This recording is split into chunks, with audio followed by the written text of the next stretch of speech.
Hello বন্ধুরা, আজ একটা মজাদার রেসিপি নিয়ে এসেছি আবার তোমাদের সামনে। সোয়াবিনটাকে আমি গরম জলে ভিজিয়ে নিচ্ছি, আদা পেঁয়াজ রসুনের পেস্ট করে নিলাম। এখন আমি সোয়াবিনটা ভালো করে ভিজে গেছে, তুলে নেব। তো সোয়াবিনটাকে চিপে চিপে ভালো করে একদম জল ঝরিয়ে তুলে নিয়েছি।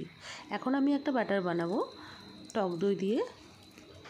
এখন আমি দিয়ে দেবো এর মধ্যে আদা পেঁয়াজ রসুনের পেস্ট, লবণ, জিরের গুঁড়ো, কর্নফ্লাওয়ার, আর দিচ্ছি ম্যাগি মশলা, কাশ্মীরি লঙ্কার গুঁড়ো, চিলি ফ্লেক্স।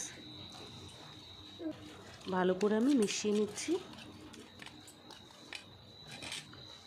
এবার সয়াবিনটা ভালো করে দিয়ে দেবো, আবার মিশিয়ে গরম তেলের মধ্যে আস্তে আস্তে করে আমি এভাবে ছড়িয়ে ছড়িয়ে দিয়ে এটাকে আস্তে আস্তে আমি ভাজা করব।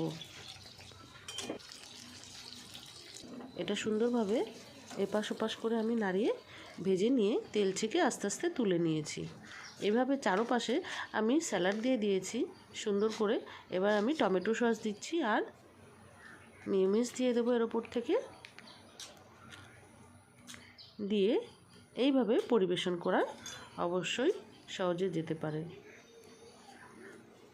এটা বাচ্চারাও খেতে খুব ভালোবাসে।